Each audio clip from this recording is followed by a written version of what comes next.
The chair they gave me was shorter than the others.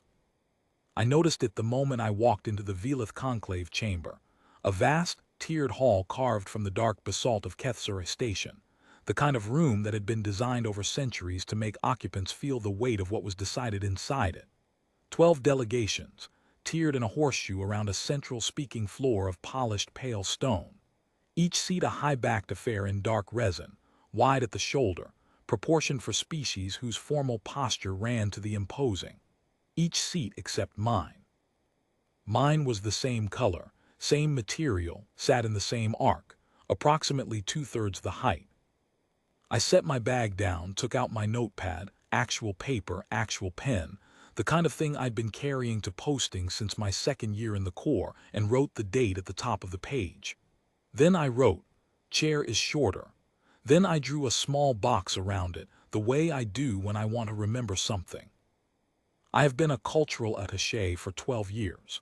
Before that, 3 years as an administrative liaison at the Reykjavik Station Consulate, which is a kind of diplomatic posting that exists mainly to teach you that most of what happens in diplomacy happens in the margins of things, in the pauses, in what isn't said and what is noted.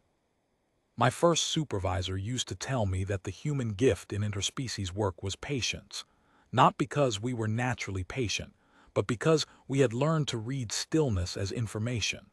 The universe is very loud, she said, and most species perform loudly inside it. Humans had learned, somewhere along the way, to go quiet and listen to the performance. She was right, she usually was. I'd had time to think about that, on the transit out to Kethsura. The posting came through fast, 4 days between briefing and departure, which is tight even by Corps standards. The situation was straightforward on paper. The Savari Hegemonic Accord had been requesting formal multi-party treaty negotiation for 14 months. The Velith conclave had finally been convened, and the human administrative body needed a seat at the table. Our navigational access to a clutch of transit corridors in the Casic system was genuinely at stake. Trade routes, refueling waypoints, the kind of infrastructure that seems dry until you understand that approximately a third of goods moving through that sector touched one of those corridors at some point in their journey. The Savari wanted a unilateral administrative claim formalized as treaty. Several other signatories had concerns. The Kethavari, whose own transit interests in the region were substantial, had requested independent observation. And so, 12 delegations, a central speaking floor, and a room built to feel like history was being made. I was the human delegation. Not a delegation. The delegation. 1 seat, 1 vote, 1 attaché on a 12-day rotation with a bag full of paper and a very clear brief from the Corps. Observe, raise procedural flags as appropriate, protect our navigational access. Do not start anything. I'd spent most of the transit reading. The Velith Conclave Procedural Charter ran to 160 pages in its formal edition, plus appendices. The Savari Hegemonic Accord's own internal treaty protocols were publicly available in summary form and obtainable in full through our administrative archive. I'd obtained them. The Kethavari Observer Protocols, less public but not sealed. The position papers filed by each delegation in advance of the conclave, which all signatories were required to submit. By the time the transport docked at Kethsura, I had read approximately 900 pages of primary text and had 12 pages of handwritten notes organized by session and cross-referenced by charter provision. I mention this because I want to be accurate about what I brought into that room. I brought a notepad, a pen, and 900 pages of primary text in my head. The Savari lead delegate was named Velsuroth. He was everything a Savari principal tends to be: tall, scaled in the blue-gray that indicated senior rank in their caste structure, with the kind of physical stillness that in their species reads as authority the way a raised voice reads as authority in others. He had 3 seconds in command arrayed at his delegation's tier, 2 senior counsels, and a full administrative staff visible in the gallery behind the main seats. 6 years of continuous postings at the Savari Foreign Ministry before his first senior treaty posting. 31 years after that, 4 major hegemonic treaties, a record of outcomes that was by any honest measure impressive. I had read his publicly available negotiating history on the transit. I find it useful to understand how a counterpart works, not because I plan to counter them directly, but because patterns of behavior are a kind of language, and it helps to know the vocabulary. Velsuroth's style was meticulous and total. He prepared comprehensively, moved confidently, and used procedural tools with the ease of someone who had designed the room and was simply arranging the furniture. He was very good at what he did.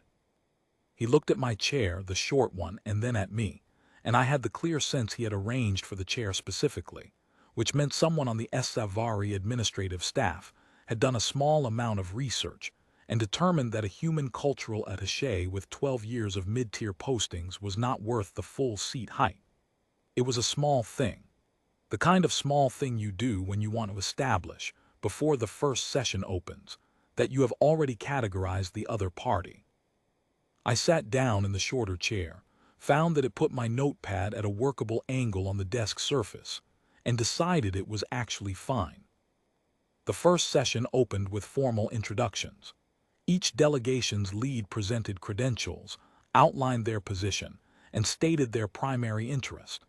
The Savari went first, Velsuroth speaking in the measured, layered cadence their formal register uses, which my translation earpiece rendered into something approximating crisp bureaucratic English with a half-second lag. His statement was elegant and comprehensive and established, without saying so directly, that the Savari position was essentially already the correct one, and the conclave's function was to ratify that fact. The other delegations followed in seating order. The Dravathi bloc, 4 signatories with aligned interests in the corridor system's eastern branches, who collectively occupied 3 tiers and had come with full administrative support, and what appeared to be a joint legal staff of 8, gave a carefully coordinated presentation that ran 40 minutes.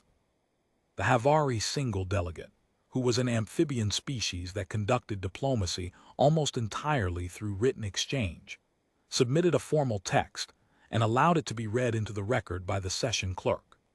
The Orathian Consortium, 3 delegates operating as a unified position, spoke for 20 minutes on their freight corridor interests with the particular rhetorical intensity that Orathians bring to any subject they consider commercially significant, which is almost all subjects. When it was my turn, I stood, gave my name, gave my credentials, stated that the human administrative body held navigational access interests in the Casic corridors and would be participating as a full signatory, and sat back down.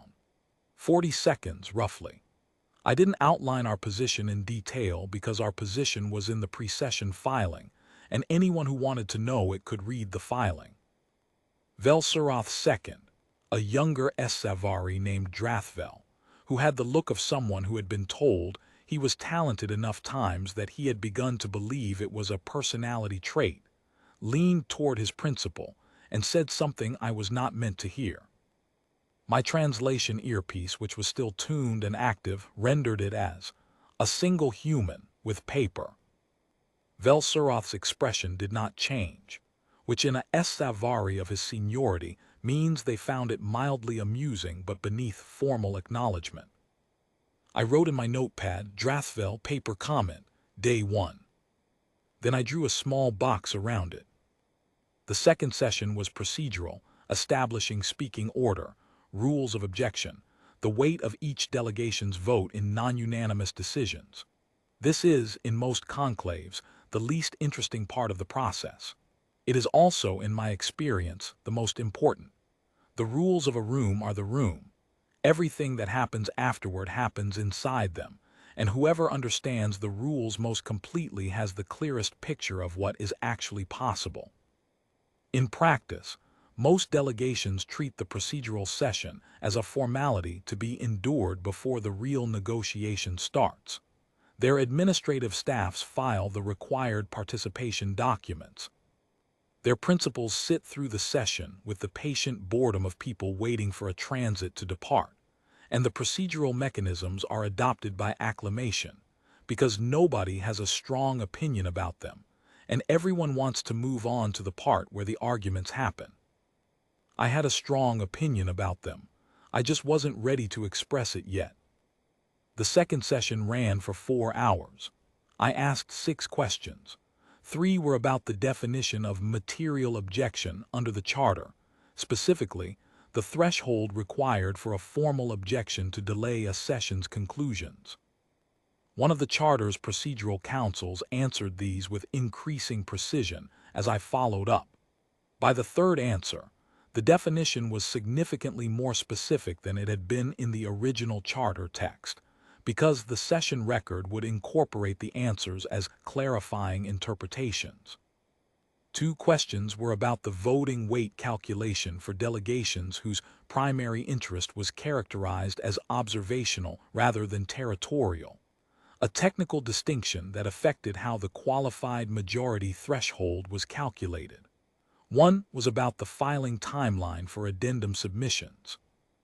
Drathvel, watching from the Savari tier, made a comment to his colleague at one point that my earpiece caught as the human is collecting rules, delivered in a tone that suggested he found this endearing in the way you might find a child collecting pebbles endearing. Harmless, mildly puzzling, not something that warranted attention. I wrote it down. The Dravathi block's legal staff, I noticed, also took notes during my questions. Not all of them, just one, a young Dravathi who appeared to be the most junior member of the group and who was sitting at the end of their administrative row with a tablet and a focused expression. I made a note of that too. Junior staff who pay attention to proceedings that senior staff dismiss are often the most useful people in a room. They haven't learned yet what they're not supposed to find interesting. By the end of day 2, I had 4 pages of notes and a clear picture of the room. The Savari intended to use the voting weight provisions of the Charter to push their treaty language through with a qualified majority, not unanimous consent, which they clearly couldn't achieve, but the 2/3 threshold that the Charter allowed for non-fundamental provisions. They had done the math. They had the votes. The human seat's single vote was, in their calculation, irrelevant to the outcome. They were right about that. They were somewhat wrong about what my notes were for. The third session opened with the Savari introducing their first substantive motion, a formal definition of administrative sovereignty that would, if adopted as foundational language, make all subsequent corridor access questions default to hegemonic control unless actively contested. It was elegant drafting. The kind of drafting that looks generous in summary. The word administrative doing a great deal of quiet work, and reveals its implications only when you trace each term back through the definitions section, which the Savari had been careful to make long and internally consistent, so that the key clause was both clearly supported and genuinely difficult to isolate without reading the whole thing. The key clause was in the 4th subsection of a 6-part framework, framed as a clarification of terms rather than a claim of right. If you were reading quickly or reading through a briefing summary, you might not catch it. I had caught it on the transit out. I raised a procedural flag. Under the Charter, a procedural flag before formal adoption of a motion pauses discussion for 1 session to allow delegations time to study the language. It is a minor mechanism designed for cases where a delegation needs more time to translate or analyze complex text, not a powerful tool in isolation, not dramatic, just a pause. Velsuroth looked at me with an expression that, in Savari physiognomy, reads as mild surprise combined with reassessment, a slight shift in the set of the jaw scales, eyes tracking to recalibrate. He recovered immediately, granted the flag with appropriate formality, moved the session to secondary matters. Drathvel's comment to his colleague, which my earpiece caught in part, included the phrase procedural delaying tactic. His tone was dismissive but not entirely certain. There was a quality of uncertainty in the dismissal that hadn't been there before, the way a confident person's voice changes slightly when they step on something that doesn't feel quite solid. I used the pause to file a formal written observation into the record. Not an objection. Objections have specific formal weight under the Charter, and I wasn't ready to use that mechanism yet. Just an observation. A note in the record, signed and dated, noting the definitional relationship between the proposed foundational language and the existing Kethavari Observer Protocol's corridor access clause. The observation flagged a potential inconsistency and requested clarification before formal adoption. It was 3 paragraphs. It referenced 4 charter provisions. It was perfectly polite. It was also technically a chain anchor. Under the Charter, a filed written observation creates a procedural linkage between the item observed and any subsequent motion that relies on it as foundational language. The provision exists because diplomatic records are meant to be internally consistent, and an unresolved observation in the record is a gap in that consistency, which means anything built on top of the observed item carries the gap forward. The Savari drafters had used this charter provision extensively in previous treaty sessions, in earlier conclaves, to anchor their own language against later challenge. I had read those sessions in the archive. I had spent approximately 3 hours on the transit studying exactly how they used it. I was now using it on them. I wrote in my notepad, observation filed day 3. I noted the 4 charter provisions it linked. I noted the item it was anchored to and the items that would inherit the linkage when built on top of it. Then I drew a small box. Sessions 4 and 5 moved the Savari's treaty language forward with the qualified majority they'd calculated. The foundational definition from Session 3 was adopted in modified form. The modification was a minor rewording that didn't touch the key clause, but which Velsuroth had accepted from the Dravathi bloc as a concession that cost him nothing and bought him their votes cleanly. My observation was in the record, attached to the original motion, and carried forward into the modified adoption. Nobody mentioned it. The Savari administration may or may not have flagged it as significant. I was, at this point, still being treated as background. The corridor access framework began to take shape across sessions 4 and 5. I attended every session. I took notes. I asked procedural questions at regular intervals, always precise, always grounded in the charter text, always the kind of question that sounds like due diligence and requires an answer that goes into the record. Every answer the Savari gave went into the record. Every clarification they offered went into the record. The record is a chain. Each link connects to the next. I was not adding links to obstruct the chain. I was adding links to ensure the chain connected to things I wanted it to connect to. One evening between session 4 and 5, I went to the station commissary and had dinner.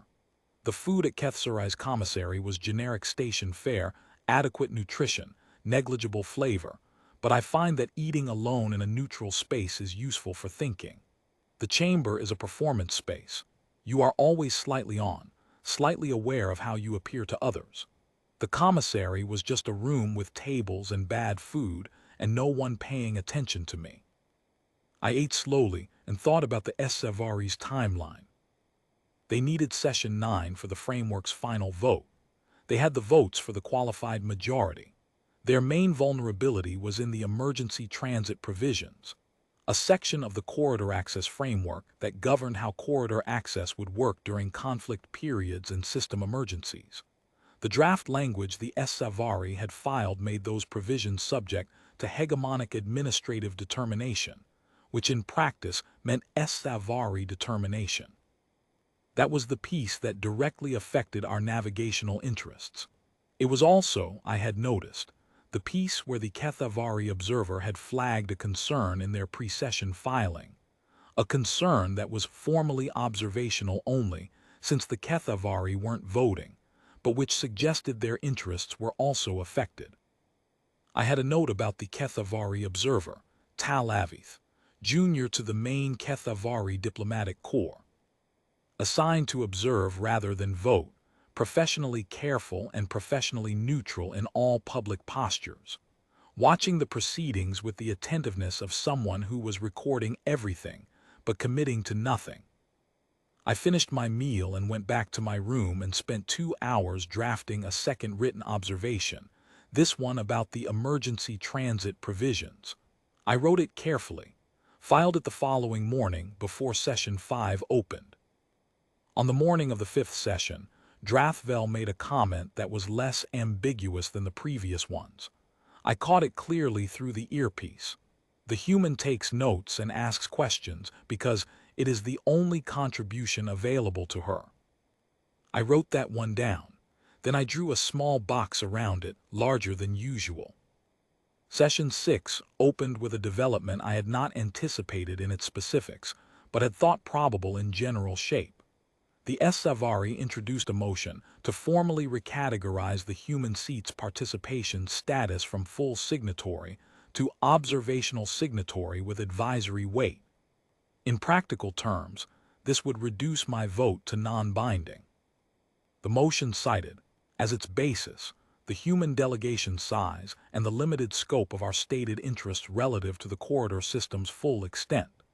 It characterized the human seat's participation to date as valuable observational engagement consistent with the limited scope of the delegation's mandate, which was a diplomatic way of saying they had not found me threatening and saw an opportunity to formalize that assessment.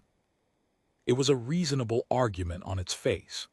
It was also time to land before Session 9's framework vote, which meant that if it passed, our navigational interests in the emergency transit provisions would have no binding vote behind them. The motion required a 2/3 majority to adopt. Vel-Suroth had done the math. He had the votes. I let the debate proceed without interruption for the first 2 hours. I find it useful to let a room talk itself into a position before engaging with it, because a room that has talked itself into a position reveals its logic, and understanding the logic is more useful than responding to the surface argument. The Savari's supporting delegations argued primarily from efficiency. A conclave moves more cleanly when participation weights are calibrated to stake size, and the human delegation stake was demonstrably smaller than others. The neutral delegations were quiet. The 2 delegations with reservations flagged general concerns about precedent without engaging the specifics. The Kethavari observer, Talavith, made a procedural note for the record, not a vote, as observers don't vote, flagging that the recategorization mechanism had not been used before in a hegemonic accord conclave, and that its precedent implications were unclear. The note was calm and professional and committed to nothing, but it was in the record. I wrote down, Talavith Record Note Session 6, then I drew a box around it. When the session chair opened the floor for responses, I stood. I said that the human delegation appreciated the motion's intent and wished to raise 3 procedural questions before the chamber moved to vote. I said this in the flat, unhurried cadence I use for formal chambers, the one my first supervisor called the voice that sounds like it has nowhere to be and no concern about whether things go quickly. It is not a threatening voice. It is a patient one. The difference is that patience can outweigh nearly anything. The first question was whether the Charter's recategorization provision, which permitted status changes for delegations, applied to full signatory delegations or only to provisional ones. I cited the specific Charter section and subsection. The session chair consulted the Charter text and indicated that the provision's language was ambiguous on this point and would require clarification before a vote could be taken. The room was quiet in a different way than it had been. The second question was whether the motion's reliance on the Session 4 qualified majority as a procedural precedent was appropriate given that the Session 4 certification had contained an administrative irregularity. Specifically, the absent countersignature from the human delegation, which had been formally corrected after the fact and was now in the record as resolved. but which had not been formally acknowledged in the main session record as resolved rather than merely corrected. The session chair noted that this was a valid point, and that the matter required formal acknowledgement in the record before it could be used as precedent for anything. The third question was whether the filing of two outstanding written observations, on days 3 and 5, both signed and formally received, created a procedural linkage under the Charter's observation provisions that would require their resolution before a status change motion affecting the observing party could be validly adopted. There was a pause that lasted approximately 4 seconds. 4 seconds is a very long time in a diplomatic chamber. The session chair asked the Savari Administrative Council to respond to the third question. The Administrative Council, not Drathvel, but the Senior Council, a Savari named Kethru who had been quiet in most sessions and who had the look of someone who reads the actual text rather than the summary, went still for a moment in the way that means, in Savari physiognomy, rapid internal processing. It is a complete stillness, almost mechanical, as though everything non-essential has been suspended. Then he said he would need to consult the Charter provisions and requested a brief recess.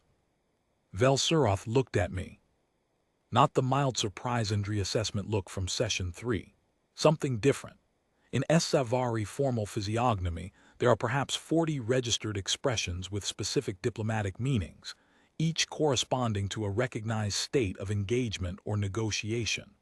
What crossed Velsuroth's face in that moment did not map to any of the 40. It was something I had not seen on a Savari diplomat before, and I have worked with a fair number of them. Later I would describe it to my supervisor, inadequately, as the expression a 31-year expert makes when the room has done something the room was not supposed to be able to do. I looked back. I did not say anything. I was not smiling. I had no particular expression. I was holding my notepad and my pen, and I was waiting for the recess to be called. The recess was called. I walked down to the station commissary and got a cup of coffee. The walk took 15 minutes each way, and the coffee was still terrible. Station commissary coffee has a way of tasting like a committee decision, which I mean in the worst possible sense, but the walk was useful. I find that moving helps me think, and there was enough to think about to justify the round trip. The procedural situation as it stood was approximately this. The observation linkage question my third procedural query had raised was not a certainty. The Charter provision was real. I had cited it accurately. It said what I said it said, but its application to status change motions was genuinely ambiguous. The Charter had been drafted to handle observations on motions and on adopted language, not observations made by the party whose status was being changed. I had identified that ambiguity before filing the observations. I had filed them anyway because an ambiguous procedural hook is still a hook, and a careful administrative counsel who encounters an ambiguous procedural hook in the path of a motion they need to pass cleanly will not want to proceed to a vote without resolving it. Kethru was careful. I had been watching him for 6 sessions. He read the primary text. He would not want to proceed. The real weight of the situation was in the combination. 3 separate procedural uncertainties, none of them individually decisive, all of them now in the air at once, all of them requiring resolution before the motion could proceed cleanly. The Savari had the votes. They still had the votes, but votes require a procedurally valid process to land in, and the process now had questions in it. I finished the coffee, threw away the cup and walked back. When the chamber reconvened, Kethru delivered a careful, precise response covering all 3 questions. On the first, the Charter's ambiguity about recategorization scope, he confirmed that clarification was required and would need to be formally sought from the conclave's administrative panel before a vote could proceed. On the second, the session for certification, he indicated that the matter was now formally acknowledged as resolved and could be used as precedent. On the third, the observation linkage, He confirmed that the observation provisions did create a procedural relationship between the filed observations and any motion affecting the observing party, and that the nature and extent of that relationship required formal determination before the motion could be validly adopted. 3 procedural uncertainties, 2 of which required formal resolution by the conclave's administrative panel, a process that would take, at minimum, 2 sessions. The status change motion was tabled. Velsuroth called a delegation recess. I went back to my chair, the shorter one, and wrote in my notepad, "Motion tabled." Then the provision references. Then the 2 items requiring panel resolution and the estimated timeline. Then I drew a small box. The next 2 sessions, 7 and 8, had a different quality to them. Not dramatically different. The chamber looked the same, the formal procedures ran in the same order, and the Savari were still moving their corridor access framework forward because that was the actual objective, and they had not lost the thread of it. But something had shifted in the room's texture, the way the air in a room changes when someone has said something that can't be unsaid. The change was small and professional, and, to a casual observer, invisible. But I have been reading rooms for 12 years, and I had been in this particular room for 6 sessions, and the change was visible to me. Other delegations, which had been treating the human seat as background noise, began checking whether I was taking notes during specific exchanges. Not blatantly, they were all professionals, and checking is done with the eyes, not the head, but I noticed it. The Dravathi Block's junior staff member, the one who had been paying attention since the 2nd session, began sitting at a different angle to the proceedings, slightly more open, slightly more toward where I was sitting. Subtle, probably not conscious. People orient toward things they're paying attention to, especially when they've just learned that the thing they've been treating as peripheral is not peripheral. In Session 7, the Savari introduced the 2nd phase of their corridor access framework, the section governing Freight Corridor Administrative Authority, which was the commercial heart of the treaty for most of the delegations in the room. It was careful, detailed drafting, and it consumed most of the session in technical argument between the Savari and the Orathian Consortium, whose freight interests in those corridors were substantial, and who had a great deal to say about administrative authority in any context involving commerce. The argument was substantive, and I paid close attention to it, because the freight corridor provisions use some of the same definitional language as the emergency transit provisions I was primarily concerned with, and the arguments being made about that language in the freight context would be in the record and would have implications for interpretation across the framework. I asked 2 questions during Session 7. Both were precisely timed, during specific moments in the Savari-Orathian exchange, where my questions could be framed as requests for clarification that served everyone's understanding rather than one party's position. One of the answers that came back from the Savari Administrative Council resolved an interpretive ambiguity in the framework's definitional section in a way that was actually useful to our emergency transit position. It went into the record. I noted it and cross-referenced it. The Havari delegate submitted a written query during Session 7 about a procedural mechanism I had used in Session 3. The query was formal and asked the conclave's administrative panel for clarification on the observation linkage provision's general scope. This was entirely within their rights as a signatory, and it had nothing directly to do with me, and it put the question more broadly into the record in a way that would require an even more comprehensive answer from the administrative panel. I had not anticipated this development, and I sat with it for a moment when the query was entered, reading it twice through the chamber's document display.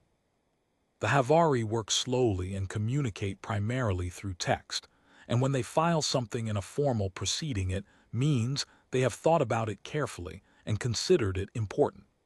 They had been watching the observation linkage question develop, and they had decided it was worth asking about formally. I wrote it down, then I wrote, Havari observation query independent, underlined independent. The Kethavari observer, Talavith, made a point of sitting in proximity to me during one of Session 7's longer recesses. Not at my table, the observer seats were in a separate gallery, but nearby enough for conversation. He was carrying his own notepad, I noticed. Paper like mine. A different size, a different format. Kethavari formal note-taking tends to use a grid-ruled field rather than lines, but paper. He asked, with careful diplomatic framing that maintained full plausible deniability, whether I could explain the procedural observation mechanism's general operation to him.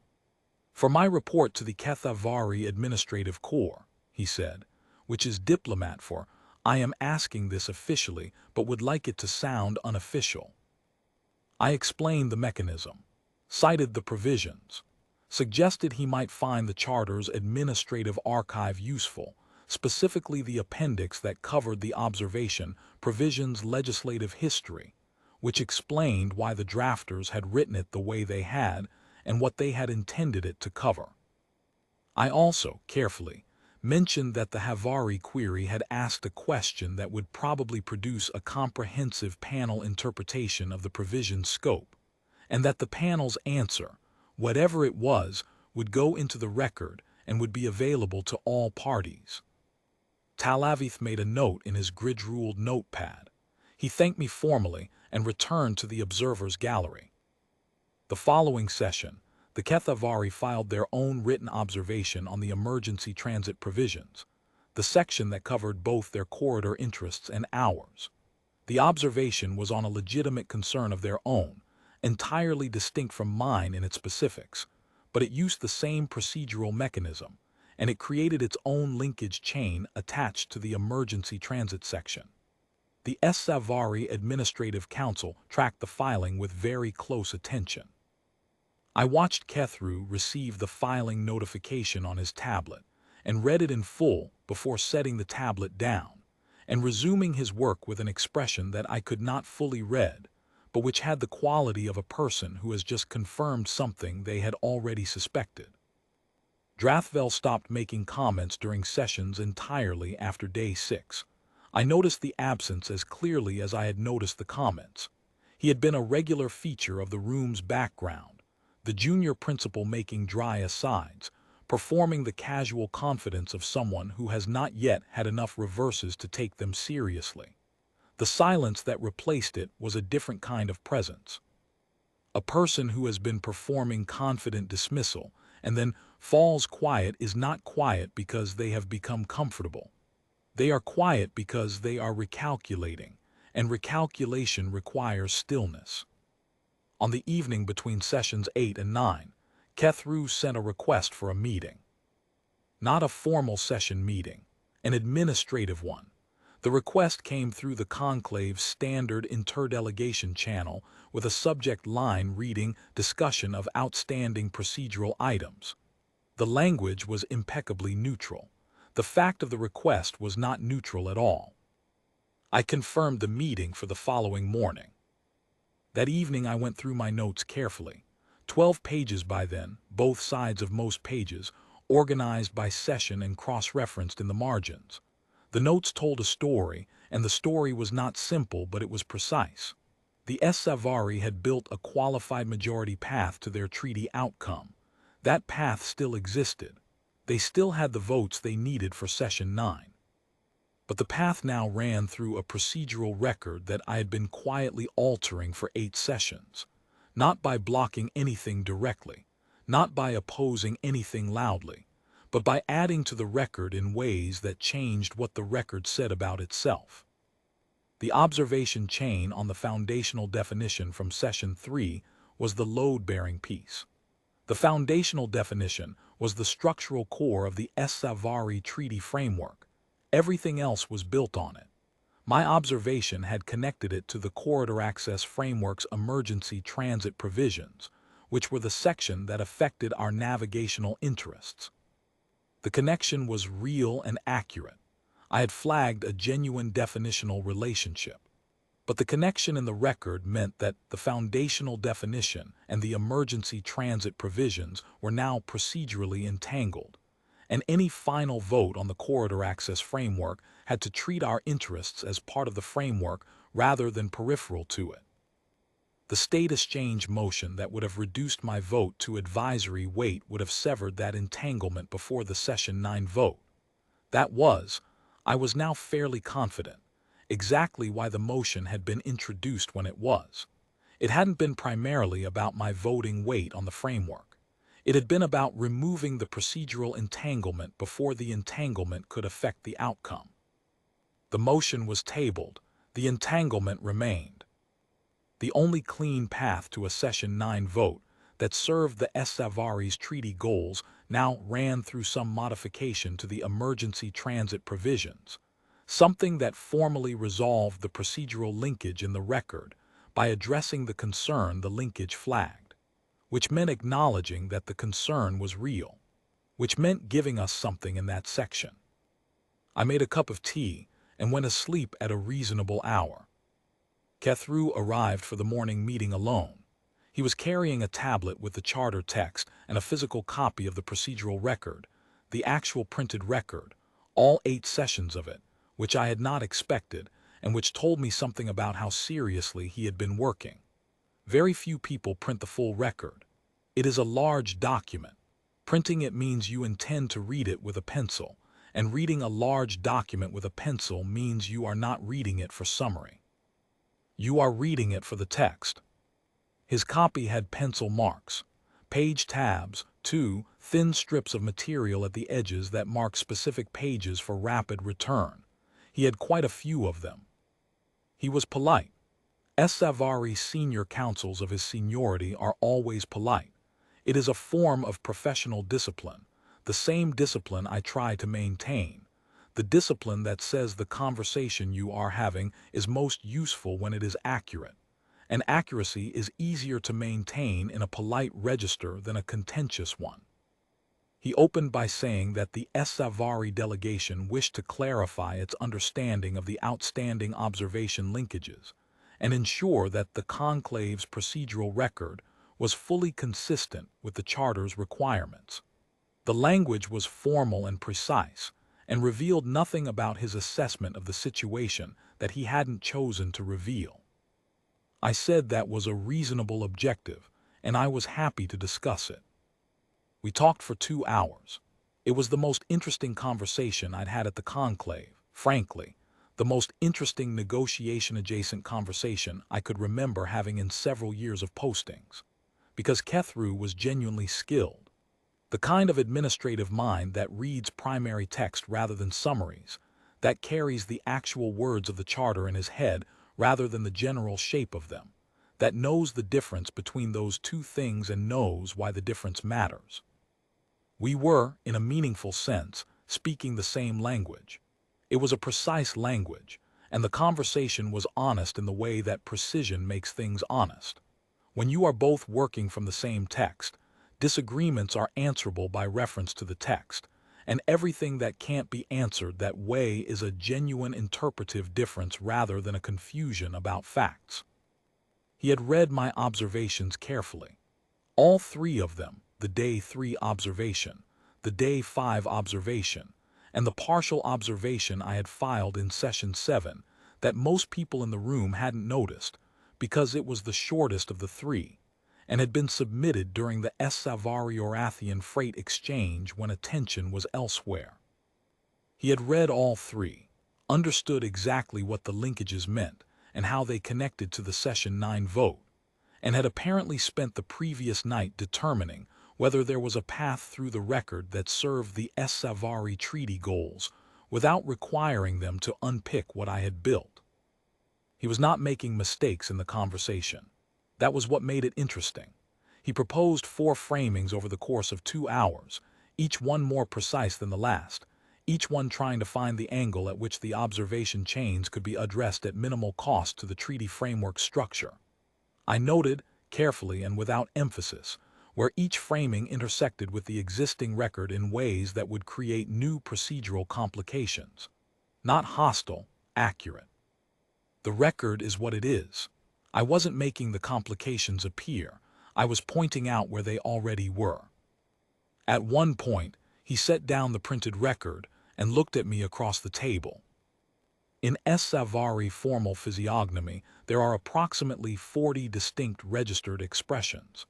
I had been studying S. Savary diplomatic register for several years, partly because you study what you work with, and partly because I find it genuinely interesting. The expression on Kethru's face did not map cleanly to any of the 40. It was something between the recalibration signal, which in their system indicates a significant revision of prior assumptions, and the formal acknowledgement of error, which is typically sequential, not simultaneous. They are supposed to recalibrate first and then acknowledge. He appeared to be doing both at once, which is an unusual thing to see. He said, "The human delegation has been building this since session 3. I said, "The human delegation has been participating in the conclave." He said, "Yes, I see that now." There was a pause. Outside the meeting room, somewhere deeper in Kethsuri Station, there was the low, structural sound of the station's atmospheric processors cycling, a sound like slow breathing that I had been hearing for 8 days and which had become oddly restful. The kind of background you stop noticing until a moment of quiet makes you notice it again. Kethru said that the S. Savary delegation would be withdrawing the status change motion. I said I appreciated the notification. He said that the S. Savary delegation would also be requesting a modification to the corridor access framework's emergency transit provisions, a clarification of the language to ensure that the procedural linkage my observations had identified was formally resolved in the record rather than carried forward as an unresolved gap. I said I thought that was a sensible approach. He said the modification would require the human delegation's concurrence, as the provisions touched our stated navigational interests. I said the human delegation would review the proposed language and respond within the Charter's standard review period. He said the S. Savary delegation appreciated the human delegation's procedural diligence throughout the conclave. I said it was standard practice. He looked at my notepad, which was sitting on the table between us, closed. He said, in a tone that was not quite a question and not quite an observation, "All of it." I said, "All of what?" He gestured at the notepad. I said, "It's a record." He nodded slowly, the deliberate, borrowed version of a nod that the S. Savary have picked up from species that use it. Their version is more considered than ours, each time slightly different, as though they are not treating it as a reflex but as a choice. Then he gathered his materials, thanked me formally for my time, and left. I sat alone in the meeting room for a few minutes. The atmospheric processors continued their slow cycling. Outside, Kethsuri Station continued doing what stations do, which is mostly moving freight and air and people from one place to another without drama. I opened my notepad to a fresh page and wrote the date, then Kethru meeting, then the key points: motion withdrawn, modification requested, emergency transit provisions, our language, our interests, now formally entangled and formally in resolution. Then I drew a small box. The proposed modification came through the formal channels that afternoon. I read it twice. The language was clean, Kethru had drafted it, and it addressed the definitional inconsistency I had flagged while preserving the core of the S. Savary framework structure. In practical terms, it meant that hegemonic administrative determination of corridor access during emergency periods would require prior notification to and formal concurrence from affected transit parties, which included us, because of the waypoints in question, rather than unilateral determination. The burden of process was shifted. The burden of proof in a dispute would follow from it. I marked 3 clauses, wrote 2 clarifying questions in the margins, and sent a response requesting those clarifications. Kethru answered both questions within 2 hours. I confirmed concurrence. Session 9 opened with the S. Savary's formal withdrawal of the status change motion, entered into the record with the standard administrative language. Velsuroth delivered it himself, in the same measured cadence he used for everything. He did not look at me while he did it. Not avoidance, exactly, more the careful neutrality of a senior diplomat who has made a calculation about forward posture and is executing it. The recalibration had happened. He was moving forward from it. The Dravathi block's legal staff paid very close attention to the withdrawal. The corridor access framework came to its final vote in Session 10, with the modified emergency transit provisions incorporated into the language. The vote passed with the qualified majority the Savari had calculated. Their math had been right in the end, and they got the outcome they came for. The framework was real and workable, and addressed the corridor system's administrative gaps that had been generating friction for 3 years. Our vote was in favor. I want to be clear about that. The modified language was better than what had been proposed initially, but the framework itself was better than no framework, and our navigational access to the 2 waypoints we needed was now protected by treaty language with formal procedural weight behind it. That was what we came for. Opposing the broader outcome to make a point would have been pointless, and I have never seen the point of pointlessness. My vote did not change the result. It did not need to. The conclave closed on day 12 with the formal signing. 12 delegations, in seating order. The document circulated on a slow orbit around the horseshoe, each delegation's principal signing with whatever instrument their species uses for formal attestation. The Havari delegate pressed a specific scale pattern against the signature field. The Dravathi block's 4 principals signed in coordinated sequence. The Orathian consortium's lead signed, with the theatrical precision that Orathians bring to any gesture with commercial implications. When the document reached me, I signed with my pen, the same pen I had been using for 11 days, running noticeably low on ink, and initialed the 3 pages that contained the modified transit provisions, which had been flagged with small markers for the reference of signing parties.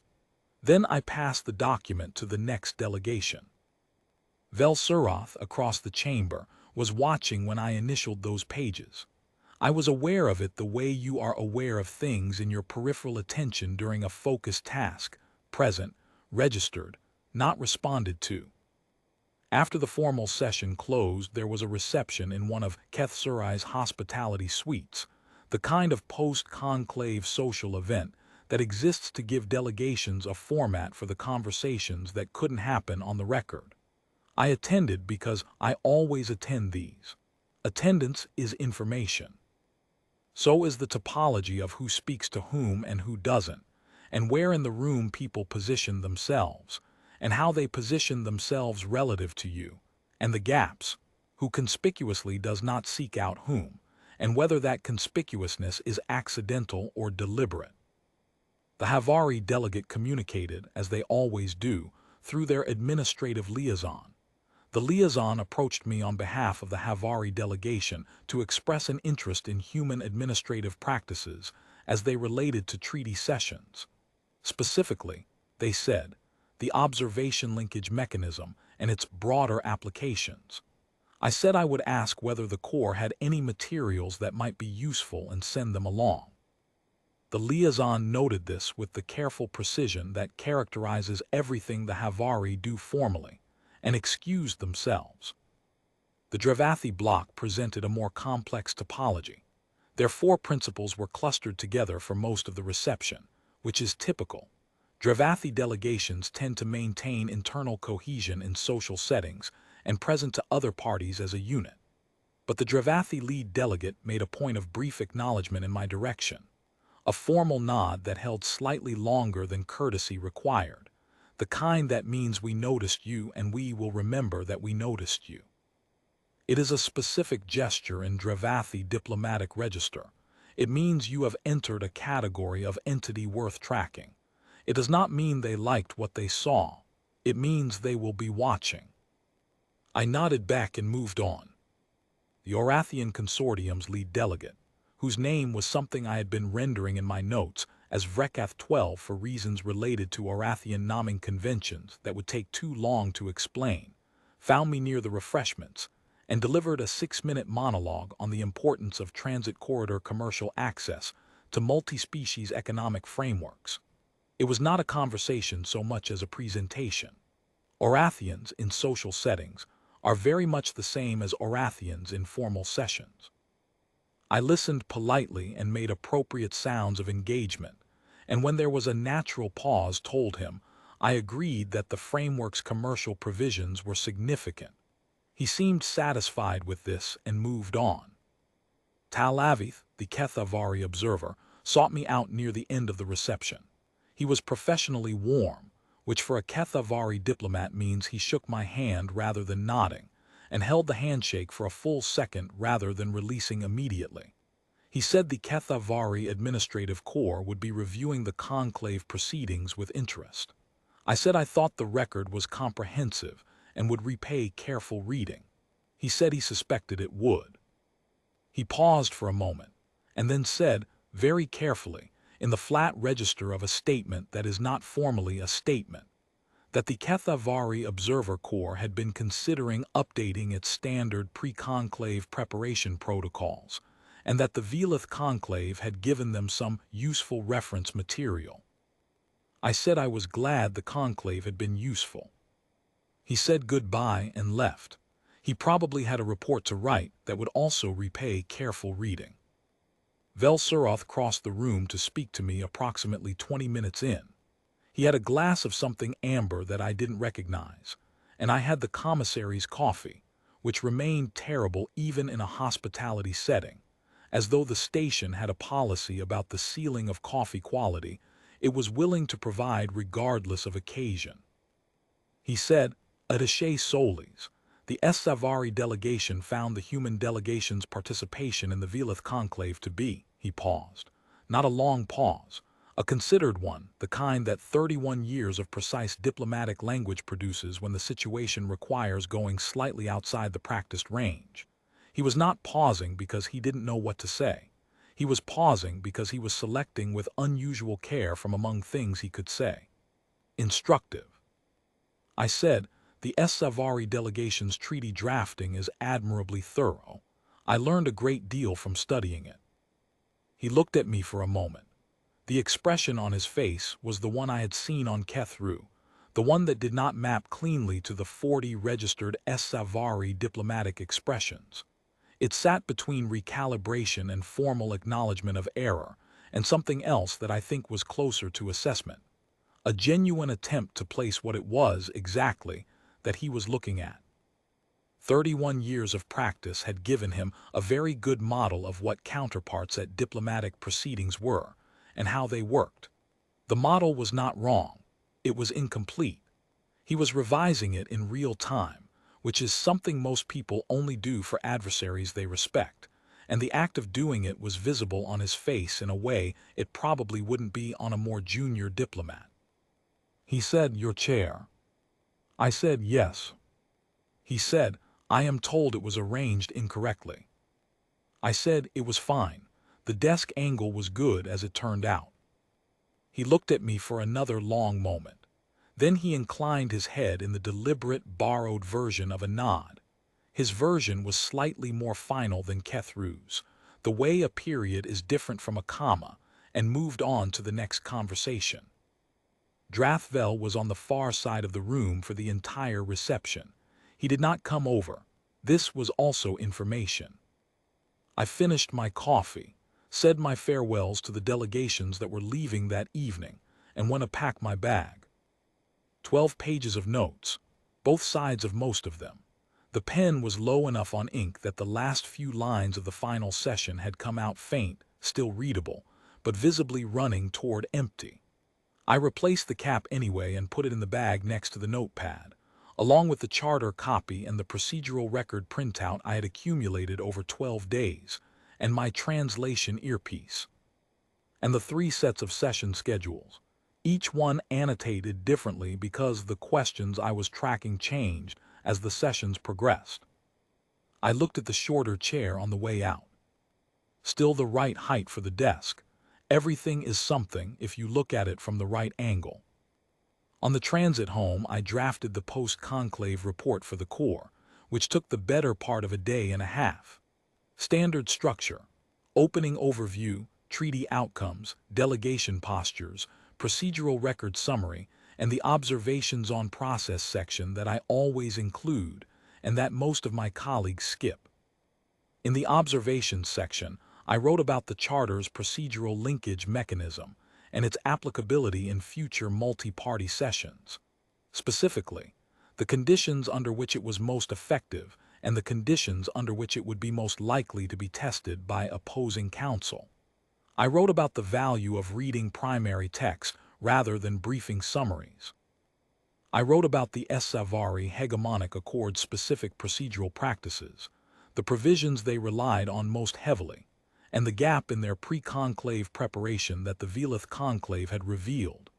Not because I expected the Corps to use it antagonistically, but because whoever came next to a Savary adjacent posting should not have to discover these things from scratch.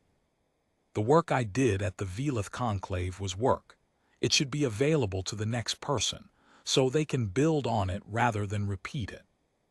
I also wrote briefly about the Kethavari Observer and the Havari written query and the Dravathi junior staff members' posture shift. Small things. The kind of things that don't make it into formal summaries. I wrote them down because the formal summary is the record of what happened and the observations section is the record of what I noticed, and they are different documents serving different purposes, and both are necessary. The Corps received the report. My supervisor sent a response that ran to 3 lines, which is considerably more than her average. Her average is 1, and that 1 is usually a question. The first 2 lines were questions about the observation linkage mechanism and whether I thought it could be deployed effectively in a multi-party context without a single primary signatory to anchor it. The third line said, "Well done on the transit provisions." I sent back, "Thank you, the chair was fine." She sent back a single question mark. I filed the report, archived the notes, all 12 pages properly indexed, bought a new pen, and moved on to the next posting. 2 months later, a document crossed my desk through the normal intercorps information channels. The Savary hegemonic Accord had revised its pre-conclave administrative preparation protocols. The revision was described, in the document's summary, as an effort to improve the Accord's engagement with delegations of variable composition and non-standard organizational structure, which is a diplomatic way of saying delegations that are small or atypical or do not present the way the standard framework expects. The document did not specify what had prompted the revision. A third month later, I heard from a colleague at a different posting that the Dravathi bloc had hired a new procedural specialist for their treaty administrative staff. The description of the position, as my colleague summarized it from the public filing, included language about studying the administrative records of recent major conclaves. The Velith conclave was the most recent major conclave. I noted both items in my records, the Savary revision and the Dravathi position. Then I drew small boxes around both of them. Old habit, but habits become habits because they are useful, and usefulness tends to be the kind of thing that reveals itself over time rather than all at once, and time is the one resource I have never felt short of. The chair was shorter, the desk angle was good. It was genuinely fine.